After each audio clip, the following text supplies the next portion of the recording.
Welcome to Jaya kitchen. ఈరోజు సేవే recipe రండి చూపిస్తాను, మాట్లాడుకుంటూ చేసుకుందాం.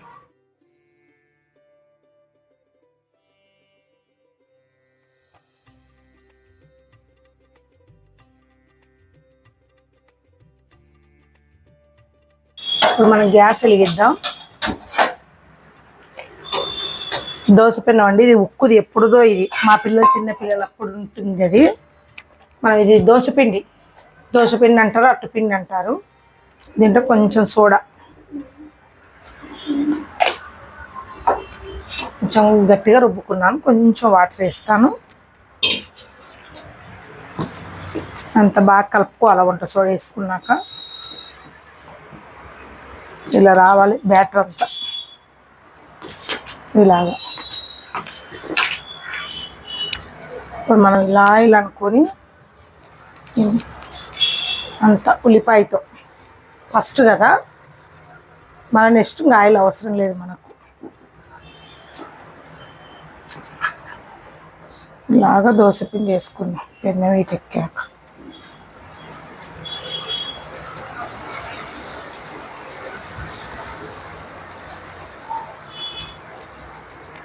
మొత్తం స్ప్రెడ్ చేసుకున్నాను. మీకు దీనికి ఏమేమి వేయాలనేది చూపిస్తాను నేను. మనకి ఇన్ని రోజులు ఎందుకు గ్యాప్ వచ్చిందంటేనండి, నేను కొంచెం క్యాంప్ వెళ్ళాను. మాకు కొంచెం కంపెనీ ఉందండి, స్టార్ట్ చేసాము.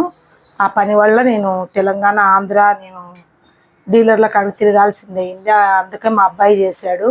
కానీ మా అబ్బాయి ఇంత బాగా చేస్తాడని అనుకోలేదు. అన్నీ బాగా ట్రైనింగ్ అయ్యాడు నా కాడ. ఇది వచ్చేసి మనకు టమాటో సాసును, ఇది షెజ్వాన్ది అండి, రెండు కలిపాను. కొంచెం మైనీస్ కలిపాను. మనం ఇలాగంతా దోశకు అప్లై చేసుకోవాలి. చూడండి, ఈవెన్గా అంతా ఇలా చేసుకొని మనం ఏం వేసుకోవాలి, క్యారెట్ వేసుకోవాలి. ఇప్పుడు ఇలాగంతా సన్న క్యారెట్ తురుముకోండి అంతా. ఇది నేను నిన్ననే వచ్చాను, ఇంకా మా అబ్బాయికి కూడా కొంచెం బాగులేక చేయలేకపోయాడండి. వీలైనంత వరకు మ్యాక్సిమం మేము చేయగలుగుతాము. మా అబ్బాయి కూడా మంచిగా చేస్తున్నాడు లేండి, అందరు బాగా పాపం అందరు లైక్ చేస్తున్నారు. ఇప్పుడు వచ్చేసి మనకు పన్నీరు ఇలాగంతా వేసుకోండి దోశ పైన. ఇలాగంతా పన్నీర్ వేసుకున్న తర్వాత ఆయిల్ వేసుకోండి పన్నీర్ పైన. ఏమో అరానికి ఒకసారి తింటే ఏం కాదండి, తినొచ్చు. ఇలాంటివి కూడా అప్పుడప్పుడు తినాలి. మోరి ఆయిల్ లేకోకుండా తింటే కూడా స్కిన్ డ్రై అయిపోయింది మనకు ఒంట్లో ఆయిల్ లేకపోతే. ఇది వచ్చేసి చీజు, ఇలాంతా వేసేసుకోండి ఇలాగ.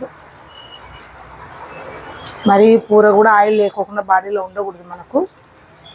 ఇలాగా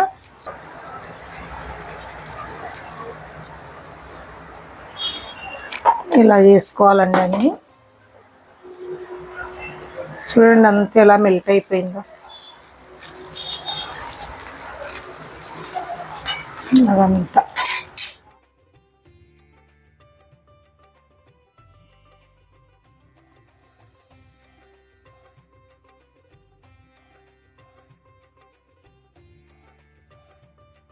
మనకు రెస్టారెంట్లలో కూడా మనకి ఇలా రాదు. చూడండి ఎంత బాగా వచ్చేసిందో. ఇప్పుడు గ్యాస్ కట్టేసుకొని సర్వ్ చేసుకుందాం.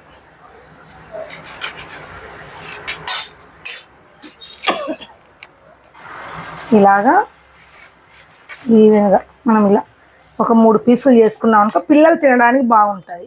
చూడండి ఇలాగా మనం కట్ చేసుకున్నాం అనుకో, ఇలా పీసులు తీసుకొని తింటే మనకు చూడండి ఇలా సాగుతుంది మనకు. ఇలాగా మనకు పిల్లలు తినడానికి ఇలా మనం అంతా రోల్ చేసేసుకొని మనం కట్ చేసామనుకో, ఇలా తీసుకొని తినేస్తారు. ఇంకా దీంట్లో చట్నీ అవన్నీ ఏం అవసరం లేదండి. చూడండి ఎంత బాగా వచ్చినాయి, ఎంత రెడ్గా. మనకు రెస్టారెంట్లలో కూడా ఇంత ఈ టేస్ట్ ఇలా ఉండదు. క్వాలిటీ ఫుడ్ అందరు చేసుకోండి, ట్రై చేయండి. ఎందుకంటే నాకు ఈ మధ్య కొంచెం బిజీ అయిపోవడం వల్ల నేను వీడియోలు చేయలేకపోయాను. మా అబ్బాయి కుదిరితే మా అబ్బాయి చేస్తాడు, నాకు కుదిరితే నేను చేస్తానండి. అందరు మా ఛానల్ సపోర్ట్ చేయండి, లైక్ చేయండి, షేర్ చేయండి, కామెంట్ చేయండి. ఇంకా ఏమన్నా మీకు కావాలి అని అంటే మిగతావన్నీ నేను తర్వాత చెప్తాను, ఎట్లా ఏంటి, మేము ఎందుకు బిజీగా ఉంటాం, ఎందుకు ఇట్లా అనేది.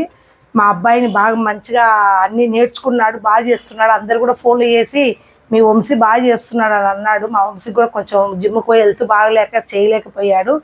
ఓకేనండి, అందరూ కామెంట్ చేయండి, వచ్చేసి సబ్స్క్రైబ్ చేయండి, లైక్ చేయండి, కామెంట్ చేయండి. మళ్ళీ మళ్ళీ అడుగుతున్నాను, మేము అన్నీ చేయడానికి ఉన్నాము, మా ఛానల్ సపోర్ట్ చేయండి.